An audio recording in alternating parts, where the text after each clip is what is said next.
In the year 9 of the Common Era, deep within the shadowy depths of a German forest, the greatest military machine the ancient world had ever known was about to meet its darkest hour. 3 entire Roman legions, 20,000 of Rome's finest soldiers, would march into a trap so perfectly conceived that it would echo through history as one of the most devastating military disasters ever recorded. This is the story of the Teutoburg Forest ambush, where cunning strategy, brutal terrain, and calculated betrayal converged to destroy the pride of the Roman Empire in a massacre that would haunt Augustus Caesar for the rest of his days. To understand the magnitude of this catastrophe, we must first grasp what Rome had become by the dawn of the 1st century. The Roman Empire stretched from the misty shores of Britain to the sun-baked sands of Egypt, from the olive groves of Spain to the mountains of Armenia. Roman legions had crushed every enemy they encountered, their disciplined formations and superior tactics making them seemingly invincible. The eagle standards of Rome flew over conquered peoples across 3 continents, and the very name of Rome struck fear into the hearts of barbarian chieftains from Germania to Gaul. Under Emperor Augustus, Rome's expansion had reached unprecedented heights. The civil wars that had torn the Republic apart were a distant memory, replaced by an era of conquest and consolidation. Augustus had transformed Rome from a city-state into the master of the Mediterranean world, and his legions stood ready to push the boundaries of civilization even further. The Rhine River had long served as the natural frontier between the Roman provinces and the wild Germanic tribes beyond, but Augustus harbored grander ambitions.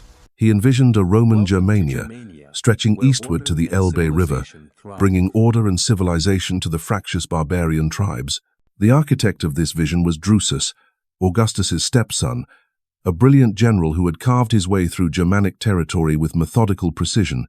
Drusus created 2 mighty armies stationed along the Rhine, one for the lower regions called Germania Inferior, and another for the middle territories known as Germania Superior. His campaigns were legendary, crushing tribe after tribe as he advanced deeper into the German heartland. The Sicambri, the Cherusci, the Suebi, all fell before the disciplined might of his legions. By the time of his death in 9 BCE, Drusus had pushed Roman control as far as the Elbe River, subjugating a vast territory that Rome collectively called Germania Magna. Following Drusus's death, the task of administering this conquered territory fell to Publius Quinctilius Varus, a man chosen by Augustus himself and bound to the imperial family through marriage to the emperor's grandniece. Varus was no ordinary general. He commanded 5 full legions plus auxiliary forces, a staggering military presence of some 25,000 soldiers, representing nearly 20% of Rome's entire frontline army. Each legion at full strength consisted of approximately 5,000 fighting men, battle-hardened veterans who had proven themselves in campaigns across the empire. These were not mere soldiers, but the finest military force the ancient world had ever assembled. Yet Varus was fundamentally different from his predecessor. Where Drusus had been a warrior-born, Varus was an administrator by nature. He possessed the political acumen and bureaucratic skills necessary to transform conquered territory into a functioning Roman province, but he lacked the instinctive understanding of warfare that had made Drusus so formidable. More critically, Varus failed to comprehend the Germanic temperament or appreciate the warlike nature of the tribes he now governed. The Romans had grown accustomed to their overwhelming superiority, confident that their disciplined formations and tactical brilliance would easily subdue any scattered resistance. This overconfidence blinded them to a danger brewing in their very midst. Among the Germanic auxiliary forces serving under Varus was a young chieftain of the Cherusci tribe named Arminius. Born around 18 BCE as the eldest son of Chief Segima, Arminius had been raised in Rome itself, likely surrendered as a child hostage to secure peace between his tribe and the empire. This was a common Roman practice, taking the sons of conquered chieftains and raising them as Romans, hoping to create a generation of leaders who would convince their people of Roman superiority. The strategy had worked perfectly, or so it seemed. Arminius learned to speak Latin fluently, received a Roman military education, and was granted both Roman citizenship and equestrian rank. He served with distinction in the Roman army between 1 and 6 CE, fighting alongside legions under Tiberius during the brutal suppression of the Pannonian and Illyrian revolts. His knowledge of Roman politics and military tactics was comprehensive, allowing him to anticipate enemy battle maneuvers and coordinate complex military operations. Around 4 CE, He assumed command of a Cheruscan detachment of Roman auxiliary forces, proving himself a capable and trusted officer. To all outward appearances, Arminius embodied the success of Roman cultural imperialism. He had been transformed from a barbarian hostage into a Roman citizen, from a tribal warrior into an officer in the most powerful army on earth. His younger brother Flavus had followed a similar path, and both brothers seemed living proof that Germanic peoples could be successfully integrated into Roman civilization. Varus trusted Arminius completely, relying on his knowledge of local terrain and tribal politics to maintain order in the newly conquered province. But beneath this veneer of Roman loyalty, something far more dangerous was taking shape. Arminius had not forgotten his origins, and the harsh methods employed by Varus to Romanize the Germanic tribes stirred deep resentment in his heart. The governor's demands for taxes, his rough-handed treatment of tribal leaders, and his assumption that Germanic peoples were inferior beings to be molded into Roman subjects created a growing well of anger among the Cherusci and their neighbors. Varus's administrative approach, so effective in governing settled provinces, proved disastrously inappropriate for dealing with proud warrior tribes who valued their independence above all else. As Arminius watched his countrymen suffer under Roman rule, a transformation began that would alter the course of European history.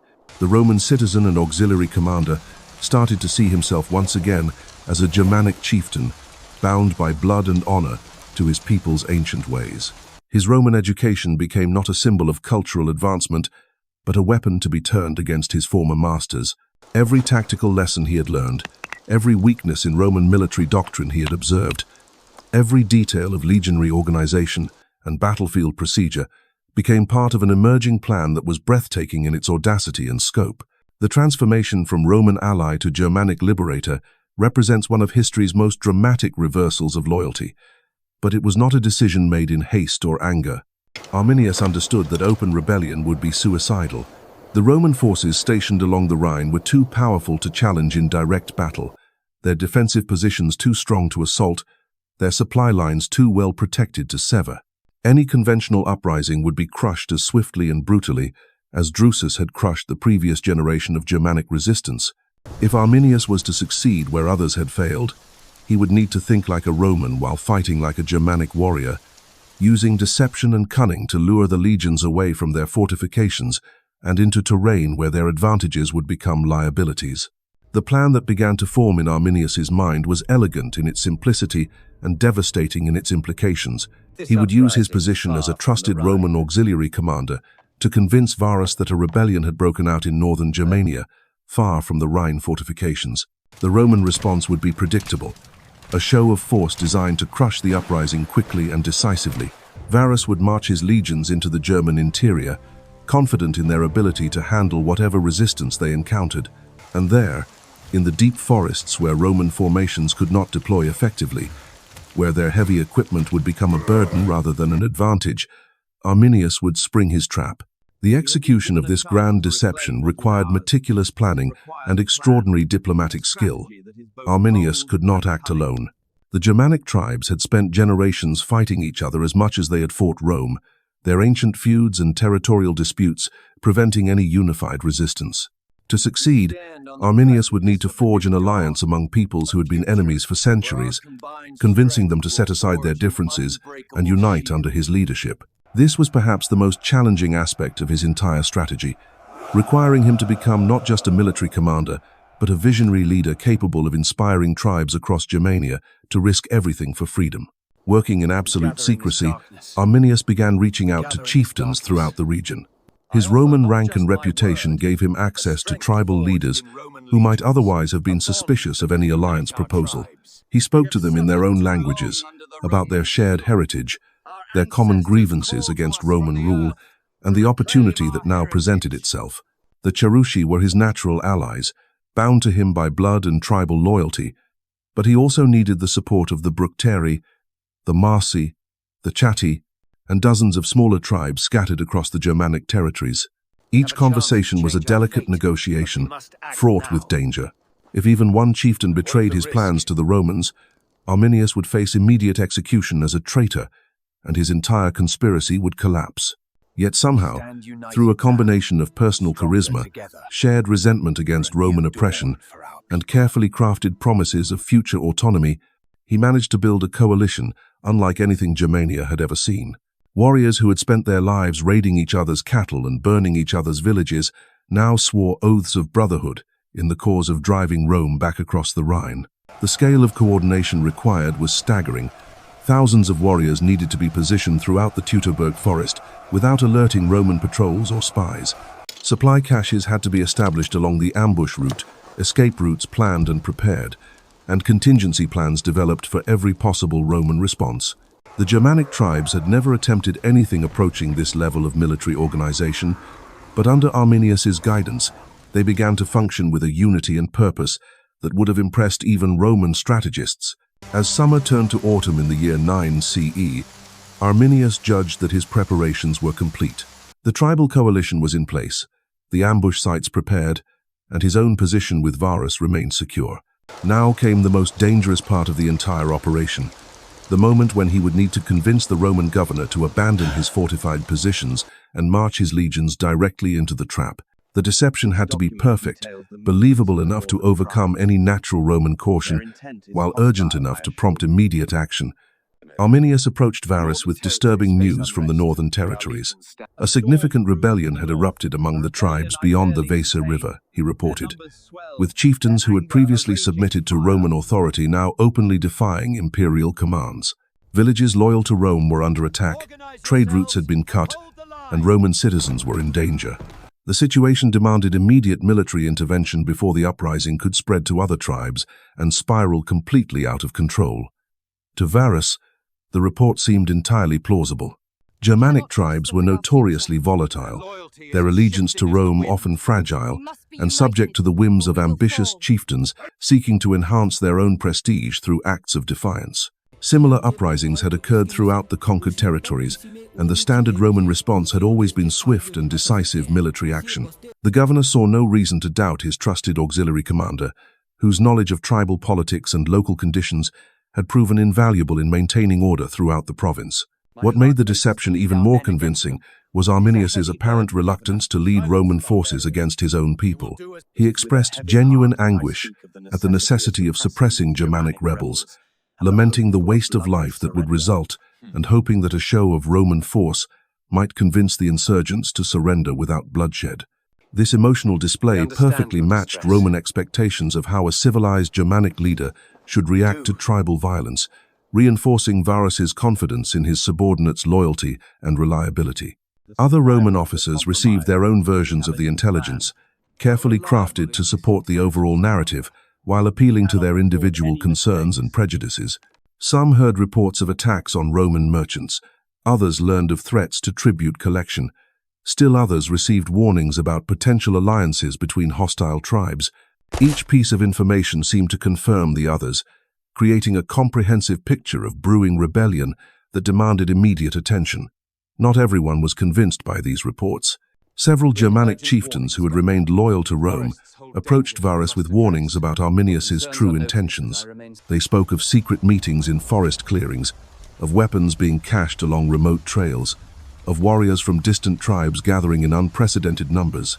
Some even named Arminius directly as the architect of a conspiracy against Roman rule, urging the governor to arrest him immediately and investigate the supposed rebellion more carefully before committing his legions to action.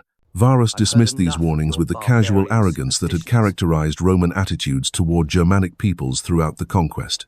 The chieftains bringing these reports were obviously motivated by jealousy of Arminius's success and influence, he reasoned, seeking to undermine a rival through false accusations.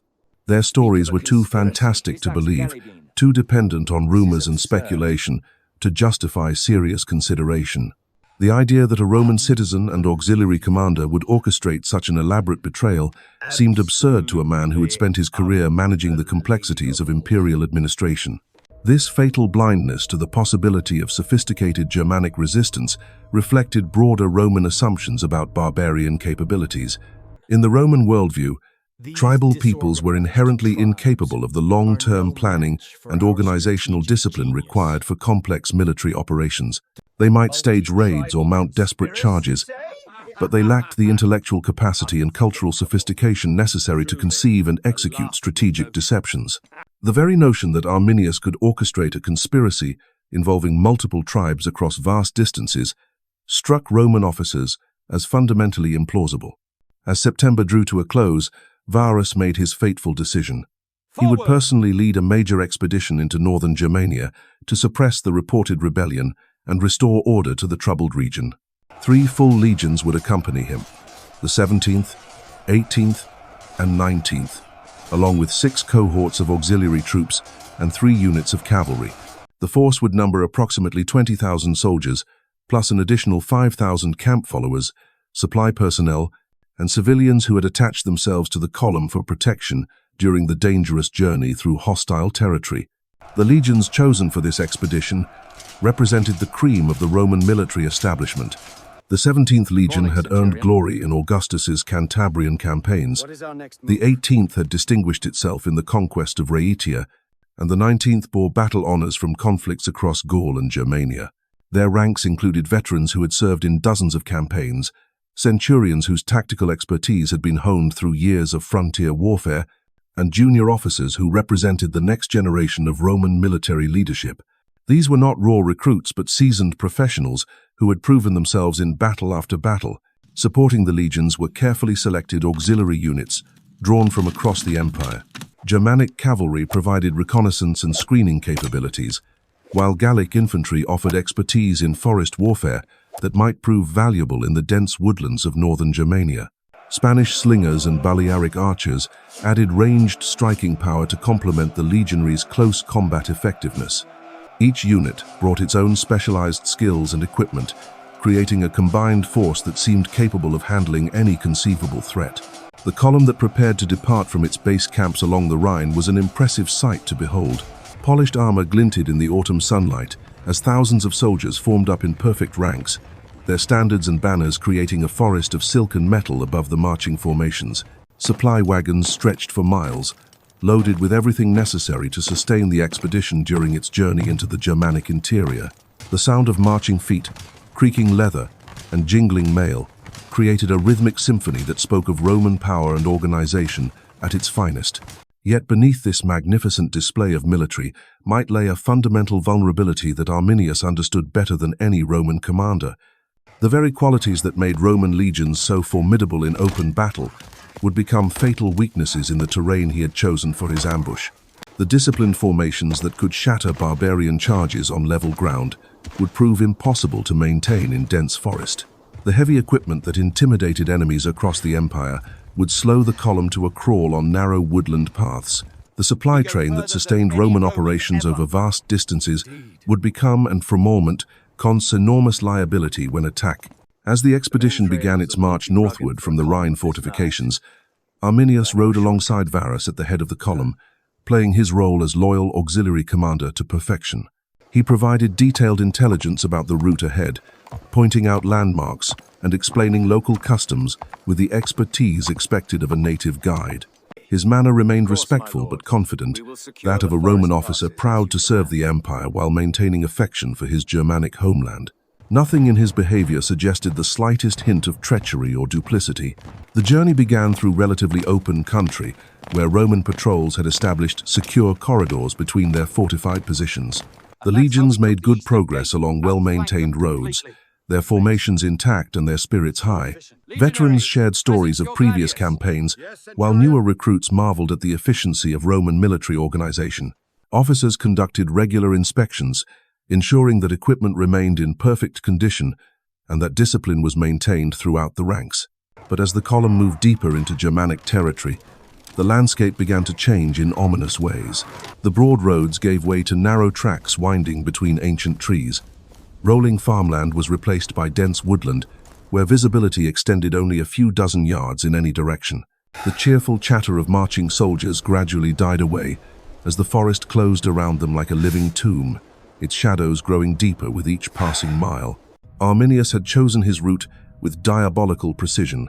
The path led inexorably toward a region known to Romans as the Saltus Teutoburgiensis, the Teutoburg Pass, though its name should more accurately be translated as the Teutoburg Narrows.